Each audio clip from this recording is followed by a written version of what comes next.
Estamos con Ferran Segura, el presidente de la Sociedad Española de Enfermedades Infecciosas y Microbiología Clínica. Muy buenas, Ferran.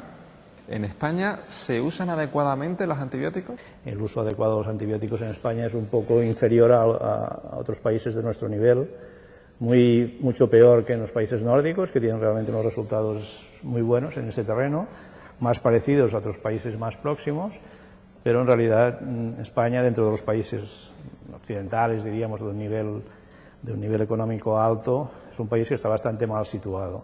¿Por qué? ¿Por qué ocurre esto? Bueno, hay varios factores, ¿no? Y a ver, un factor que se está corrigiendo despacio, pero se está corrigiendo, por ejemplo, es que todavía existen farmacias en que dispensan antibióticos sin receta médica, ¿no? Este es un tema que en la mayor parte de países occidentales está completamente prohibido y muchos turistas españoles cuando viajan al exterior se sorprenden de que van a comprar un antibiótico en la farmacia y no se lo dan, cuando aquí en España todavía es posible. Esto, la verdad es que los últimos datos que tenemos parece que se ha corregido de forma importante, que aún existe un tanto por ciento de prescripción no autorizada por el médico. Este sería un primer problema que tiene que ver más con las farmacias, con el sistema y con los propios pacientes, ¿no?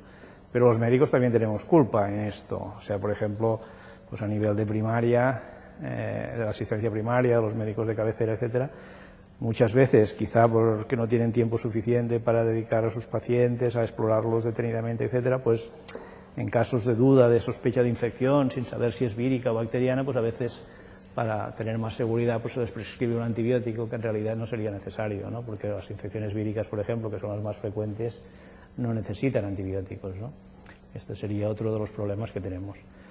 Y en los hospitales, que en los hospitales se utilizan mucho los antibióticos, hay que pensar que en diferentes estudios de prevalencia que se han hecho en los hospitales españoles, entre un 35 y un 40% de los pacientes ingresados han recibido un antibiótico en algún momento, o sea que es un porcentaje muy alto.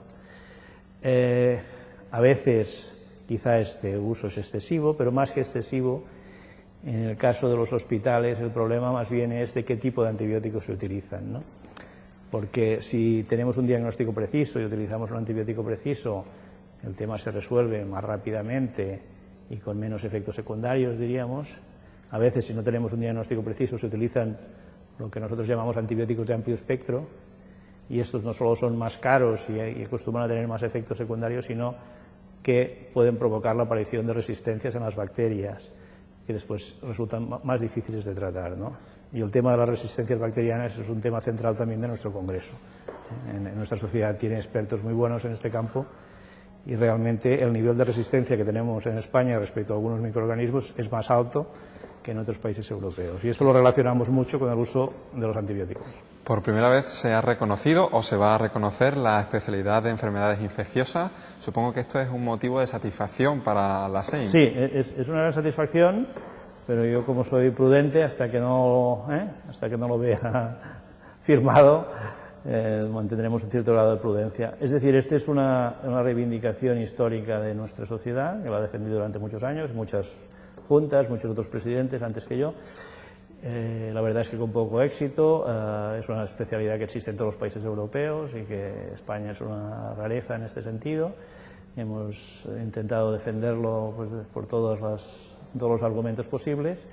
Sí que es cierto que en los últimos años hemos intentado aún más, porque cada vez las razones son más poderosas y la evidencia de que en todos los países existe, de que está en una normativa europea que lo aconseja para todos los países, etcétera. Sí que es cierto que en los últimos años también hemos hecho un esfuerzo todavía mayor, si cabe, para conseguirlo, ¿no? La verdad es que sé que nos han dado la razón en los aspectos técnicos en muchas ocasiones, pero hasta ahora teníamos la impresión de que faltaba la decisión política de tirar el proceso para adelante, ¿no? ¿Temen ustedes alguna sorpresa o algo que no les guste a la hora de la concreción de la incorporación de esta especialidad en el sistema sanitario? Pues el Ministerio tendrá sentido común y se asesorará, aparte con nosotros, con las personas que tengan que asesorarse para desarrollarlo. Nuestra inquietud va más un poco en el sentido de que realmente, como todos sabemos, las situaciones políticas cambian de unos meses a otros, etcétera. y nuestra preocupación es simplemente que se apruebe este decreto y nosotros ya ayudaremos, ya vigilaremos para que el desarrollo de la especialidad sea lo más positivo posible, la formación sea la adecuada. ¿Qué consecuencias va a tener para los profesionales y también para los pacientes la incorporación de especialistas en enfermedades infecciosas? Teníamos dos problemas fundamentales. Uno, que esta generación se acaba, entre comillas, y que nos falta el recambio generacional de gente bien formada en el futuro. Para esto era fundamental la creación de la especialidad y un programa formativo adecuado. Esto era muy importante. Y también, de alguna manera, porque el reconocimiento de la especialidad puede condicionar que la distribución de recursos sea más uniforme en todo el Estado, ¿no?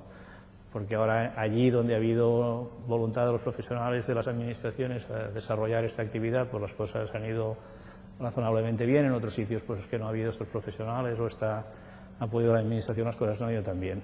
Nos parece que no es justo que un paciente tenga una atención diferente por su posición geográfica o su situación en una manera o en otra, ¿no?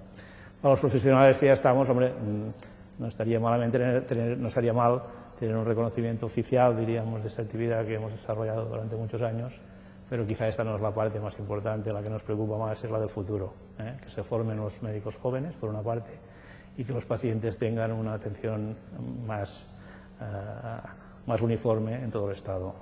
¿Qué reivindicaciones o qué propuestas tienen ustedes respecto a la situación de los microbiólogos clínicos? En los clínicos ocurre dos cosas. Por una parte, que hoy en día con el sistema de simplificación y de ahorro que se plantea por todos los ámbitos sanitarios, pues a veces se confunde la propia labor del microbiólogo clínico, que es una persona que mucha parte de su trabajo lo hace en el laboratorio, pero que colabora mucho, pues desde estudiar brotes como está pasando ahora pues, con el pepino, hasta cualquier otra actividad, o en la política de antibiótica o en muchas actividades. Los microbiólogos clínicos colaboran con nosotros, con los clínicos y con otros profesionales en mejorar todas estas actividades. Entonces, a veces, desde la Administración no se comprende esta globalidad en el trabajo de los microbiólogos clínicos y se les quiere simplificar a su propia actividad de laboratorio. Y como hoy en día hay ciertos administradores sanitarios que les parece que uniendo laboratorios en un solo centro y no sé qué, en vez de tener cada hospital el suyo y no sé cuántos, y que esto se puede servir un ahorro, pues pueden acabar desvirtuando la acción de los microbiólogos, que es una acción muy específica, muy próxima a los pacientes, muy relacionada con los profesionales que atienden a los pacientes, etcétera, ¿no? Y esto nos preocupa porque en algunos hospitales y en algunas comunidades ya ha habido algún intento de desvirtuar un poco la función de los microbiólogos. Esta es una de las preocupaciones. Y la segunda es que en el nuevo sistema que se quiere implantar de formación médica a través del sistema de troncalidad, que la parte de infectólogos clínicos, en principio estamos de acuerdo, pues aquí pasa un poco lo mismo. Se les ha querido poner en un tronco común que se llama de laboratorio o de laboratorio clínico,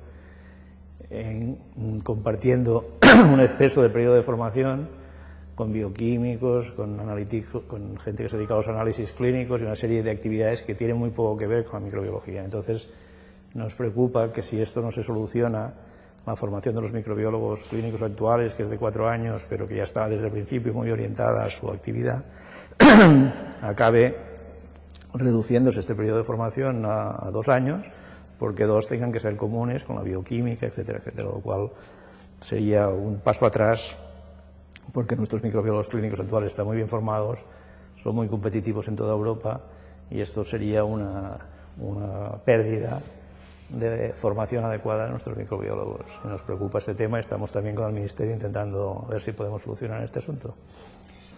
Ferran Segura, muchas gracias por haber estado con nosotros. Gracias a ti.